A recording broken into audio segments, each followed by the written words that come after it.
Hey folks, everybody knows about Patreon, right? But have you heard of Patron Blades? It's an interesting alternative that came up fairly recently that allows you to get a monthly supply of razor blades while also supporting your favorite YouTube channel or creator elsewhere.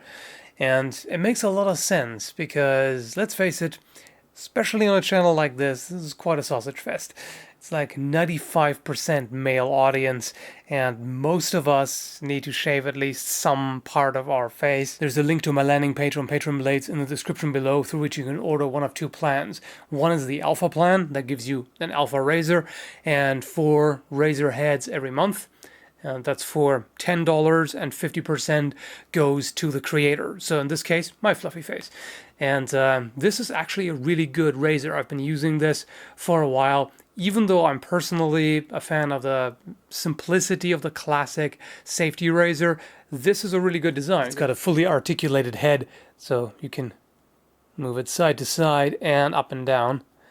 So that's really handy for getting to hard to reach places. And it's a smooth shave, so I definitely like it. It's more convenient than shaving with swords, I can tell you that. There's also the beta plan, which, don't worry, it's not going to turn you into a beta male. That gives you 8 razor heads every 4 months, so you don't get a new razor every month. That makes a lot more sense once you already have it.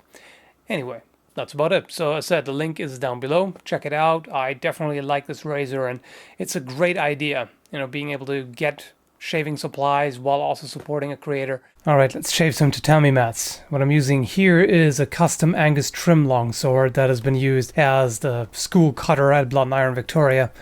They're going to replace it with an Albion Cressy, which is probably the most common sword in cutting tournaments, but there will be a review of it before then. So here, nice double cut. Pretty happy with how that turned out.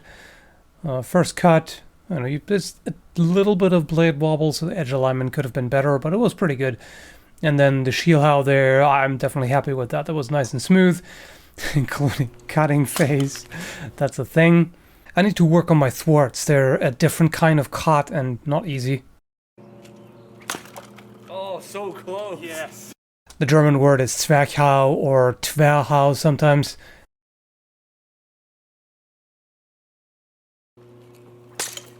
This I'm very happy with. That was nice, smooth, undercut. Looked good, felt good, and the match shows that edge alignment was good.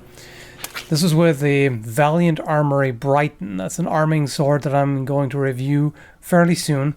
Just gotta do a few more tests with it.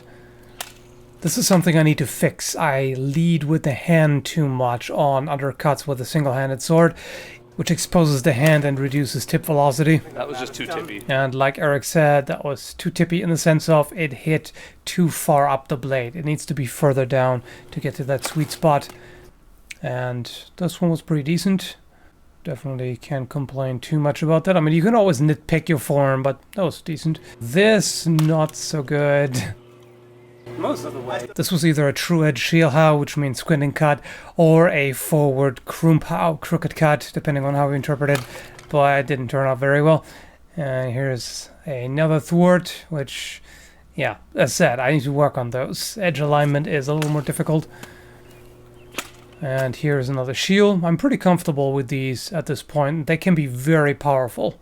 So the hand position and angle is slightly different compared to a downward cut. It's great for countering plow guard and thrusts, for example. This one, yeah, edge alignment was a little bit off. You can see by the wobble in the blade. Could have been better. And yeah, again, thwarts. This, yeah, you can see by my facial expression there, I was like, what the hell was that? But then it got a little better with this cut here. That's with the Albion Cressy. And here with the Knecht. I'm not sure what happened there. My form was kind of off that day and shows that I need to practice a lot more. And I haven't had that much time to practice cutting lately. Mats are not cheap and I don't always get opportunities to do so, but I definitely need to make sure that I don't get rusty. That was pretty decent, and edge alignment could have been just a little better. The mat moved more than it could have, but overall decent enough. And here I tried a one-handed cut with the Kriegsmesser, which as you see works just fine. It's light enough that you can do that, although it's less effective than with two hands, of course. Here's an offensive Krumpau, which I enjoyed using quite a bit in sparring lately. You can get people from this weird angle that they can't always see coming. That first one was a really nice smooth cut. Second one, middle how, eh. So yeah, just wanted to show you some footage from regular cutting practice instead of just nitpicking the best cuts. So you see the learning process. It's always interesting to see the progression over time from one video to the other, like say a year or 2 years later, or even 5. Anyway, hope you enjoyed it, and thanks for watching. Have a good one, folks.